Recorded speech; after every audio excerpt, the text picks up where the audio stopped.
I am so glad you are here. It is alive on Wednesday, April 8th, 2026. Let's let those Instagram people in the door. There they are. And look, I have Ravenwolf with me. Yay! Other hand. Let's talk though about what we're drinking, what we're wearing. I have two beautiful pieces for you guys to peruse. Look at these little moons with what I'm assuming is a kyanite and this little faceted labradorite, which means, it will give different rainbowy things and different lights. Love these pieces. Sterling silver, get your sterling silver while you can, folks. The price has tripled. So the next time I order jewelry, it really might not be silver anymore. Even this guy has been doing nothing but silver jewelry for decades, and he is looking into alternatives. So be warned. And if you love silver jewelry, snag what's here while it's here. And that's true everywhere. I'm also drinking my lovely, gorgeous tea. I've got astragalus and ashwagandha today. A little rose hips because it's sweet and nice. Okay. And I've got some burdock. And I'm sure I put another gem in here I'm not thinking of, but that's okay. Delish. So what is going on? Well, there's some exciting things to talk about. And in fact, that's one of the reasons Ravenwolf is here. He's going to talk about an event coming up this Saturday. But the first event on Saturday is going to be the Alliance Covens. I like to call it their 102 class. So this one's not open to the public, but if you would like to check out the folks who lead the Alliance Coven and just shake a hand, see what you think of them as people, show up around 2 as they're closing up. And you can strike up a conversation and see if maybe you want to come to their free 101 class when that starts up this autumn. At 3:30 on Saturday, the first installation of Tea and Tarot. For sure. BYOT. Bring your own tea. And it's a by donation class, just so you know. Tea and Tarot is going to be taught by a couple of our regular tarot readers, including the illustrious Ravenwolf. And we'll get into that in a little bit. Sure. It's going to be a fabulous class. Very exercise driven, as I recall, and a lot of fun. Interactive. And a lot of interaction. I like that. Sunday, Reiki 2. If you're ready for it, you can sign up and take your Reiki 2 to continue your fabulous Reiki journey. At 3 on Sunday the 12th, we have the container magic class. This one's, if I recall correctly, is going to involve fairy houses as container magic. So come check that out. That is also a by donation class. I should say too that Herbalism Year 1, we're killing it. We're having a great time on Tuesday nights. That will probably become Herbalism Year 2 next year. Herbalism Year 3, we are having such a good time on Wednesday nights. That's going to be tonight. If you are interested in studying the magic, psychology, medicine of herbs, join us for Year 1, probably Wednesday nights, starting this fall. Saturday the 18th at 2 o'clock, journey into magical practice. That is a delightful class and a pure visual feast. The setup they do is extensive. They've done, I guess, Egyptian and Wiccan for the setup. They're doing a different one this time. I don't want to spoil anybody's surprise or fun, but hey, register for that if you're interested. That's a completely free event, by the way. Sunday the 19th at 10, 2 hours before we open, we have a 1-hour class on British traditional Wicca. And that one's always fun. We've just about run through our conversation topics. I have to say, we're having fun. We're getting to the papers. It's going to be a good time. There are also full moons. So that'll be coming up early next month. At 12 on Sunday the 19th, Reiki 1, if you want to start that fabulous Reiki journey and you want that teacher-student experience to be in person, this is a great class for you. And at 4 on Sunday the 19th, the Cancer and Chronic Illness Support Group is meeting. That's led by Jessica Settergren. She has been through cancer herself and is still, of course, on that journey because it never ends. You're constantly getting rechecked. She is in remission, I'm happy to report. You can check out her support group. If you have a chronic illness, it's perfect for you, especially if maybe you've had a hard time dealing with the available chaplaincy services wherever it is you are going for those things. She's kind of covered the not standard religion folks really well in her book on the subject and in this chronic illness and support group. The 25th, Saturday, the last Saturday of the month, Again, Alliance Coven is having their 102 class at noon, and at 3, Magical Astrology. This has been our astrologer's best series. This is a by donation class. Folks love this one. Fun. Good. And on the 26th, the following day on the Sunday, there's a Reiki share. So if you're a Reiki 1, 2, or 3, and you just want to chat Reiki, trade Reiki services, this is the spot to do it. And at 4, Eshu, who should be back from his yucky health issues right now. He's got a lung thing going on that's just awful. He should be back to teach Palmistry 101. If he's not, I'll give you a rip roaring tour. I can do it, but I love that he teaches it. So hopefully he'll be healthy and back. We love that. Speaking of readers like Ravenwolf and Eshu, Eshu will be out for the week, I expect, at least because of his illness. So sometimes we'll have subs. Sometimes if there's a spare staff member, 3 of the staff, including myself, have auditioned to be readers here and passed their auditions. 2 of those 3 people, not me, started actually as readers and then transitioned to staff. And both of them decided they couldn't do both. So we will all pinch hit if you need one, provided there's someone else to watch the floor and ring out other people. If we're alone, sorry. It's not fair because someone will interrupt that reading 10 minutes in and it's just awful. True. So, but our normal schedule today, normally Eshu would be here all day long. He is not. Now, are you or Daryl planning on stopping by? I can't recall. Not today. Not today. So Liz and I know I'm Liz, but there's another one. Liz and I will both be here. We're both vetted as readers. We can cover you at least up until 2 o'clock if you want a reading today. And then I'm on my own, so I can't. Sorry. For sure. Thursday, normally we would start the day with Eshu.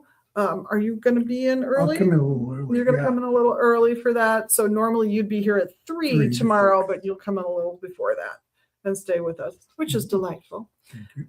Friday, you're here from 1 to 4. Correct. Doing tarot, and then Daryl will be in from 4 to 6 with his Oracle set. If you've not seen his set, he made the deck himself. It's a great deck. For sure. Are either of you doing this Saturday? No. Okay, so there will not be a reader on hand, although Liz will be here, and she, not me, the other one, she can give readings during that time if you really want one, from noon to 3, but Margaret will be here from 3 to 6, and I notice you guys love her. She's good. She's very good. Just as tarot. Sundays is normally Eshu. So again, I can pinch hit if none of the guys are here. That's all good.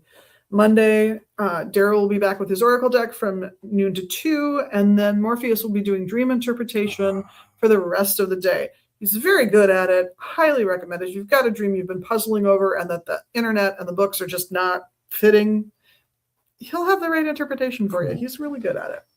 And on Tuesday, you'll be back from noon to 3, and Daryl will be back from 3 to 6 doing his Oracle deck readings. So we look forward to Eshu being healthy and hale and hearty and ready to come back, but we wish him all the best while he's out sick. Now for fun stuff. I grabbed a few things from downstairs that are going to get relisted. So before they get relisted, I thought I'd let you guys know. This is an old book on psychic abilities. It's called Psychism. It's a $50 book, honestly. The Analysis of Things Existing. Essays. What a great title. This is the 2nd edition, I will have you know. It was popular enough it had to be printed twice, and it's from 1899. Ooh, I just think that's fun. Turn of the last century. Yes. And then this cute book, clearly I think written probably for women, called Representative Men. If you want to, and we don't even know what this is going to list for yet, if you want to get into what people thought manhood was, gosh, and this was written by a delightful man, Of course. Ralph Waldo Emerson. You might have heard of him. I'm trying to see what year this was done. It's not going to say. He's transcendental. It's old enough that it's not going to tell me what year it was done. But around the same era as Psychism, so around 1900-ish, give or take. And then if you're looking for something a little more modern, I have for you, and this one's, we don't have a price on this one yet. I've seen it listed as high as $60, and this one's in pretty good shape, but this is The Silent Power. So this is just a selection of essays from a larger work, a couple larger works. But if you want to get into philosophy, some of the more Eastern thoughts on religion, this is going to take you into India very nicely. And then, of course, the classic Secrets of Voodoo. Ooh. You can see how silly, stereotypical it is, and you can see how well researched it is, both. So it is about tracing the development of these powers, these symbols, these signs, and it's actually pretty well done. I got to be honest. Cool. It's pretty good. Now for new stuff, I think I showed this one off before, but it's so cute. I thought I'd bring it back for you guys. This is real tiger's eye carved into a little bottle with a little stopper. Comes with a little plastic pipette so you can fill the little jar, and it screws shut so you know it's sealed when it's shut. And it comes on a little necklace chain. I just think they're adorable. Yeah, we had to say goodbye to the fire wand yesterday by probably Daryl. So he left us this one, which is a more Reiki-based, more Reiki-inspired wand. Ooh. As always, it comes with a little permanently affixed jar. The box is oak and handmade. It's lined with leather so that your wand has a comfortable little ride. And look at that beauty. Whoa. Isn't that gorgeous? Hemp twine, Look at a those little bit of colors. clay. So pretty. So yeah, Chocolate colors. chakra colors. You got them. Just a very nice little box Oh my gosh. for a very nice little wand. It's even got these little corner details on the lid. Quality. Definitely. And a new release that has come in by Rhonda Kukendall Jabari is Burn and Brew Rituals. Incense and tea. What a nice thought. There you go. Have some fragrant, delicious tea and burn some wonderful incense while you do it. So it kind of goes through the house, kind of sets you up for fun rituals that are calm and casual and simple and just kind of fun. Who doesn't want a little tea? Very relatable. Yeah. Not like we're going to have tea and tarot No. soon No. at all. No. A couple of days. Yeah. And so now, yes, it is time to discuss the joys of tea and tarot. So Yes. you've been a reader with us for tarot for a little while now. Oh, a couple of, what, almost two? Almost 2 years. It's been fun. Yeah. I've really enjoyed it. And you're here a It's whole gone bunch of quickly. days a week. Yep. Yes. And looking forward to more. And you teach a number of classes just because I say, could you teach a class on? X. Yeah. So you've been a wonderful teacher. And you are part of what's heading up the Tea and Tarot. Yeah. Starting it. Starting it. The first 2 months, you're going to be the teacher, Correct. right? Okay.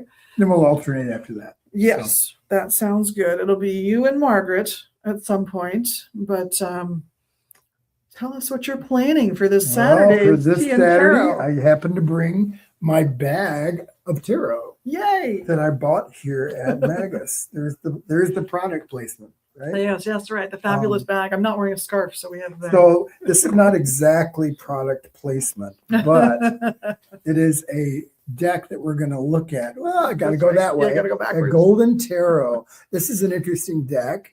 I heard about it on NPR of all places. Kat Black, who did it, is an art historian.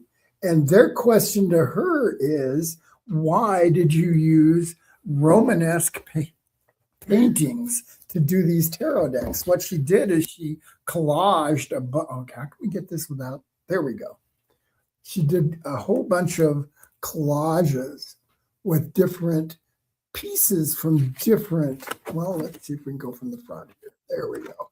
Different paintings, bringing all the elements together in a traditional 78 card deck. It looks like an ancient version of Rider-Waite, really. Yep. She follows that pattern pretty well. And what is interesting about these is that she also has put in here every painting that is used nice. and what it refers to. And of course, the traditional, very small grouping of what the meanings are. So you can get that too. And you can see my dog has loved on this. You can see the edge. I love this deck. And the reason I love it today is in the NPR interview, she was asked, why Romanesque? I'm sorry, but Romanesque is flat. There's no perspective. To be blunt, it's probably the ugliest of about 1,000 years of European art. Why did you choose this? They asked on NPR, and her answer was brilliant. And that's what made me buy the deck. She said, well, the Romanesque period was a time of chaos and death. And she said, and we're in that time now. So I decided to produce this deck. And, she did this deck maybe 10, 12 years ago. Oh, yeah. So she was prescient to what has happened in our society. I love this deck. We're going to be featuring a different deck every time, but we urge you to bring your deck, and we're going to have deck show and tell also for people to talk about the decks they bring. So that'll be interesting. And the format of the class will be that we will basically go over a deck, a spread, and then we will use that spread to read for each other during our time together. I do have one other thing. Do we have time? We have time. We have loads of time. We can get downright philosophical. Oh, this is philosophical. You're going to love it. Brainiac, it actually goes back to my version of how I read tarot. I do 1, 3, 5, 7, and 10 card readings. Don't do 10 very often. They're exhausting. And no one should have one of those more than once or twice a year, because it is overkill. You can't use that to say, where's my lost dog? It's really about a life direction. But anyway, this is called, can you see that? Mm-hmm. The Kabbalistic Tree of Life. Is that? No, it's upside down. There we go. There we go. Yeah, we had the world upside down there. This is actually a cloth I think I bought here at some point. And what it is it has the 10 Sephiroth of the Tree of Life. What does that mean? Well, really, the 10 Sephiroth are energy centers, and they sort of, in a rough way, correspond to chakras, 1 through 7. But you have these little, and this is Kabbalistic Jewish thought, you have these kind of balancing things on either side that qualify like a chakra would, but it's a dualistic system. What I wanted to point out was there really are some correspondences here to the human condition, the human being, being that we all have 7 chakras and we have energy centers in our body. So what I try to do is if I only do one card, I do the heart, right? That's the important part, right? Heart is important. The 3 really corresponds, 3 reading to the cauldrons in Celtic tradition. And I would call it mind, spirit, motivation, and then down at the bottom would be relationships and result. So you could do a 3 reading card. We're not going to do more than one type. We'll probably do the 3 this time. 1 card readings is pretty much one and done, but we'll do 3 card readings this next time. Then in future months, we'll do 5 and 7 and 10, and you'll get to hear and see what that feels like. And my whole rationale is as within, so without, as without, so within, because according to Kabbalistic thought, at least, the universe is shaped this way. And so are we. Yeah. And when we get ourselves in tune with ourselves and with the universe, we're connected and we have a much better life. Yeah. And so that's how I do tarot. Yeah. And much better life doesn't necessarily mean more financially successful or more successful in love. It means more in tune with who you are. That can be that stereotypical story of I'm leaving my Wall Street job to bake mini muffins for a living because this is what I've always dreamed of. It happens. It could mean you stop baking mini muffins for a living and you become a Wall Street tycoon too. It's up to you. That's true. That's true. The one thing it does mean, though, is that you are connected to the reality around you. Yeah. You're not disconnected or apart from, you're a part of. And it's part of my larger mission in life. I'm in recovery from alcoholism. And really, recovery is not about recovering from something. It's about recovering to something, which is that connectedness.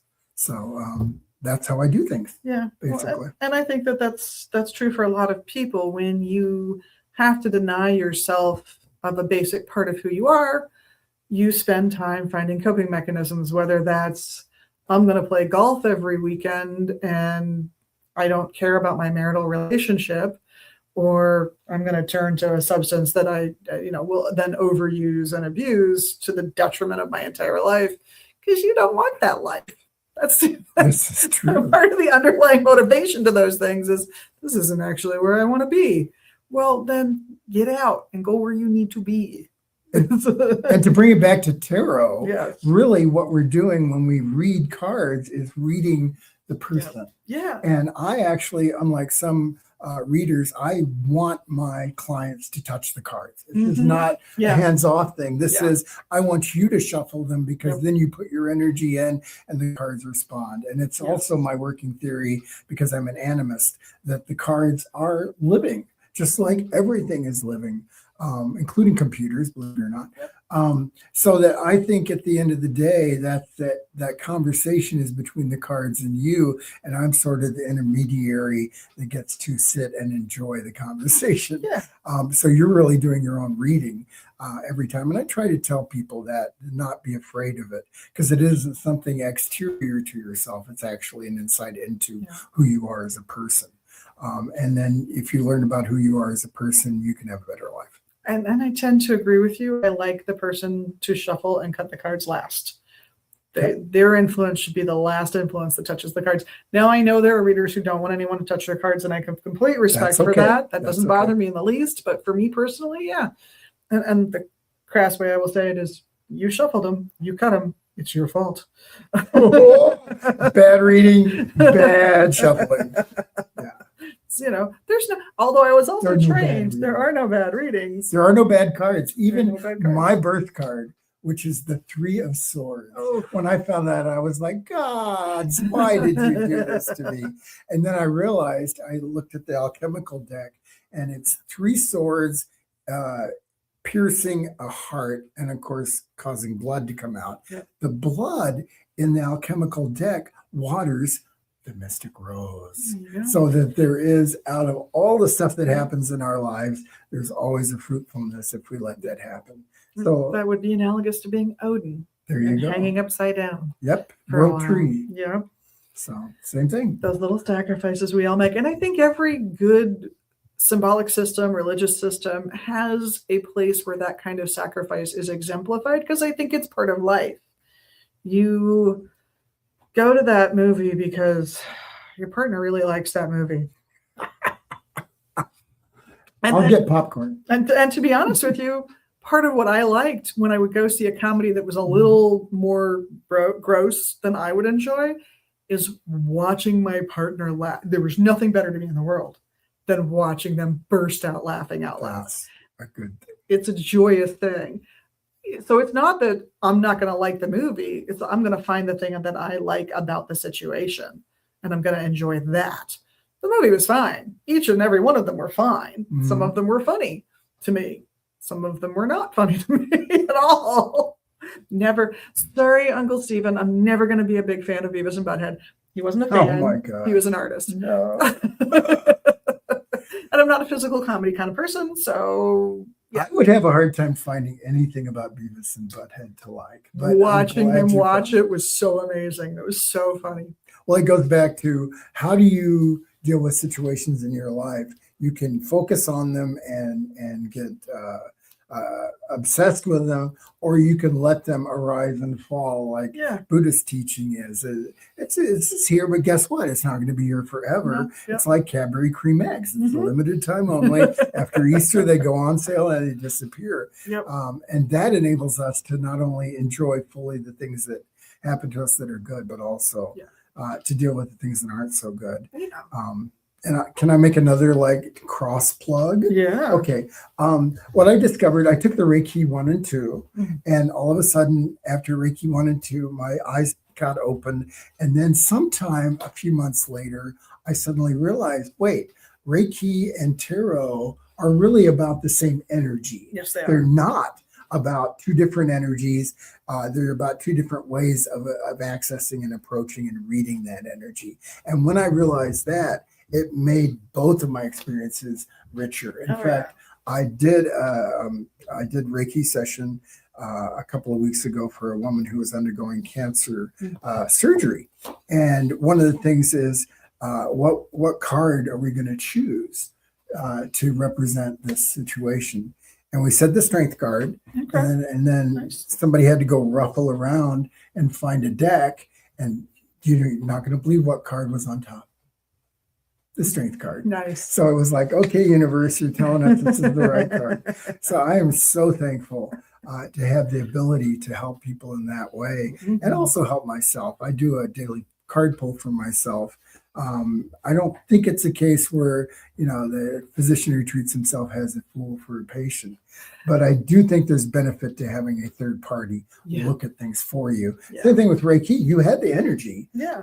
You need help to access it. Yeah. Same thing with the card reading. It's really about helping people see themselves. And it's not that you can't do it for yourself, it's that it can be easy in certain points in anyone's life to fool yourself about the outcome or the access. Sure. And it pays to periodically just check in with another professional.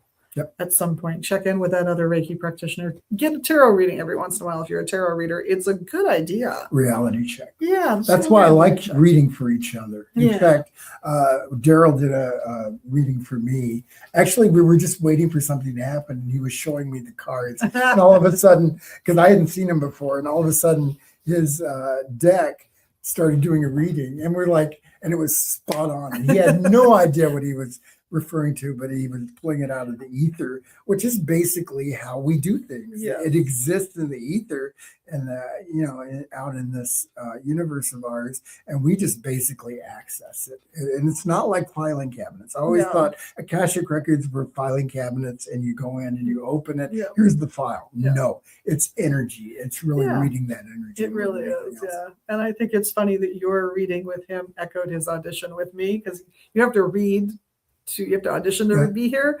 And I have no idea what this is about. He kept saying, but that's a really harsh card. I don't understand. And I just keep my mouth shut, because my job, if you're auditioning, is to be a tough read. Right. You're not going to reveal. No tells. Cues. No tells. No tells if I can help it.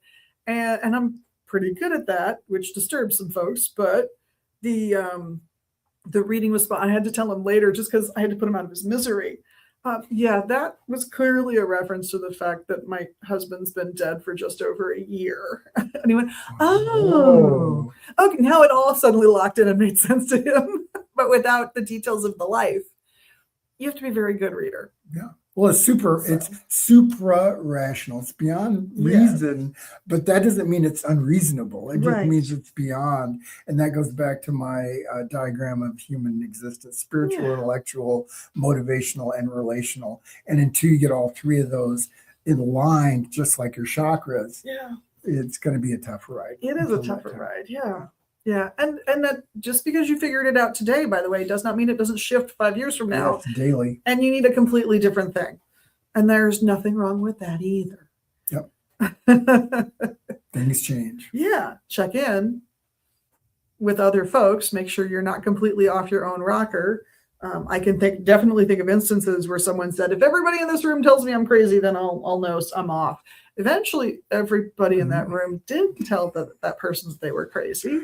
And they had some things to deal with. There you go. So it turned out their life was not quite in alignment anymore. Had it been? Absolutely. Yep. The best thing about this class is you do not need to have read tarot at all before. You do need to bring a deck. I will have a few decks, but I won't have enough to give everyone a loaner deck. So please bring it, or buy one here. I do have one other deck I wanted to show. Yeah, please show it off. And this is one you can get here. All right. I'm not sure that they're not sold out because it's very popular, but it's a variation on the Rider-Waite-Smith. Yep. It's called, my favorite variation. I always call it the Wiser deck. Yeah. Wiser, however you want to do it. What is unique about this deck, and I think this is why people resonate, is the people in here are not all white European males. Yep. There are all kinds of people of color. And also, speaking of color, the colors are vibrant. Yeah. They're sometimes a Rider-Waite-Smith deck will get a little washed out, or it will be garish. Yeah. It's like there's no middle ground. Yep. This is the middle ground, people. Mm-hmm. It's really well done. I think we have some copies of this. We do. We have that and the new mini version as well. There's a mini version. There's a mini version. Oh, guess what? We're going to go ring it up when we get out of here. I wanted that. I didn't realize that. That's out. Not only that, but they've also come out with a tarot journal that features this deck. Ooh. That has stickers of the deck at the back. So you can, if your draw for the day and you're journaling it is a particular card, you can go find the sticker, put that in and then write your journal entry. Okay. And if you run out of stickers, it's okay because they have a sticker book too. No, they have a They sticker. just have a sticker They book. know cross marketing. Okay, I have a story to tell. My ex-mother-in-law worked at Herberger's, and I used to mock her because she always spent her salary at Herberger's because she got a discount. Guess what? That has continued to happen here, and this woman single-handedly has fed my tarot card addiction for 2 years. It's all good. And you know what? There's new decks all the time. Yes. Some are a little more, how shall I say it, spread worthy than others. Yes. But I think we do a good job of curating and trying to get the ones in that actually are helpful. Yeah. I like most of the decks we have, and there's one I won't reorder, even though I should because I paid it. It was in a James Bond movie. That's all I'm going to say. Oh, It's an okay. ugly deck. I just don't like it. I don't think it's a good deck. I don't think it works well. But these stickers are available. And the thing I like about the stickers of that particular deck is that if you want to do spell work and there's a tarot card that is the perfect focus, you have it it's a tiny little sticker. But you can use that then as a visual You representation. don't have to break a deck. I love it. Use that I sticker. love it. Oh gosh. Okay, we're getting that. I think it's a great tool. The journal's fun if you like to journal, but the sticker book I think is also phenomenal if you're into that stuff. And you can, if you need a deck for tea and tarot this Saturday, you can probably still pick up a mini tarot deck, because when we went to Paganicon, we repped the publisher, Red Wheel Wiser. And so they sent us 4 boxes of decks and a box of catalogs, which I set out on the table for where little bits of paper went for everybody to grab at. They were gone in a day. I bet. They were gone very fast. But they sent us kids' books that are phenomenal. And we sold a copy of everything at a minimum. We sold out of a few. Cool. But everything we brought back, I went, well, we sold them, so I'm going to keep them. I'm going to keep the whole order instead of sending anything back. So we've got these wonderful books kind of scattered throughout the shop because it's a bunch of different categories. But the Wiser sticker book, the tarot journal, the decks, those are all here because of Paganicon. So I'm so looking forward to getting back on the wheel with those guys and using this as our kickoff for that. Well, that's a great idea, especially because I think their philosophy of publishing is similar to your philosophy of store, which is broad and a lot of different streams in the same river that all relate to Judaism, Christianity, Buddhism, Wicca. All of these things really relate to each other. And that's what I like about this. Yeah. This store really has all those streams in it and more. Mm-hmm. Yeah, the whole point is religious exploration. It's to let you figure out how your spirituality is best embraced in religious practice. And that can mean that you end up combining a few weird things that nobody else would have thought to combine. It can mean you follow one path happily. It can mean you spend 5 years exploring and then go back to Mother Temple or church. With a lot of gifts that you didn't have before. Yes. And a surety that you can't have without exploration. For sure. I'm all for exploration. Sorry. In fact, I have to admit, I did not raise my child in any particular religion, and that was on purpose. That was a conscious choice because I think this is an adult's decision, not a childhood indoctrination thing. And I know I'm weird for that, but that's okay. No, I think you're wise for that. Wiser. For sure. So that, and what can I say? This is a future maybe, we might be doing a children's story corner on Sundays coming up in the future. Oh, that would be great. All of these wonderful books. So you might see that happening once in a while on a Sunday. So be on the lookout if you're somebody with a younger child who would like to have story time for 20 minutes or so. We'll have a storybook or two. Does that mean we can have a rug in here eventually? Maybe? Possibly. I've got a company I'm working with that does little rugs. Okay. But we also have the yoga mats. Oh, there you go. We already have the floor. Yeah, so we can always make the floor softer with yoga mats. Great. And I think that's true if you're meditating in here. I think that's true if you're doing ritual in here personally. By all means, if you're going to wind up sitting on the floor or laying on the floor, grab a yoga mat. They have been sanitized to within an inch of their little lives. So never worry. Good cause. Good cause. Well, I hope lots of folks come to so too. Tea and Tarot. More the merrier. This Saturday, as I recall, 3 or 3:30? 3:30 to 3:30. 5:30. 3:30 to We'll 5:30. probably get done a little early, but Okay. we say 5:30. So 3:30 until you want to run over to Francis and have a There vegan you burger go. There you or go. one of the other local restaurants. Sounds like the perfect start to a date night. It does. Come in the latter part of the afternoon, have some fun with Taro, go out to dinner, and then maybe go see a movie or something. That does sound good. It could be fun. Great Saturday. Yeah, a great Saturday. Well, we are almost to the end of our time, and I feel like this is a good moment. So I'm going to say thank you all for being your amazing magical yous. We all love that about you here at Megas Books, and on behalf of myself and the rest of the staff, all the readers, thank you so much for all the magical things you do, and of course for the little tiny magical things you can do here in social media land. Ooh, I know you know what they are. Go ahead and hit that little like button. There you go. It's easy, I promise. Costs you nothing but that little motion. In the meantime, have a wonderful week, and I hope we get to see you here at the shop in Minneapolis. We're at 2520 Central Avenue Northeast, or online at megasbooks.com. That's right. Both of those words jammed together. Both those words have an S on the end. Don't forget. Megas Books. We sell more than one book. But no dot. But no dot. Megasbooks.com. That's it. That's the whole thing. Great. Hope we see you all soon. And in the meantime, have a wonderful week and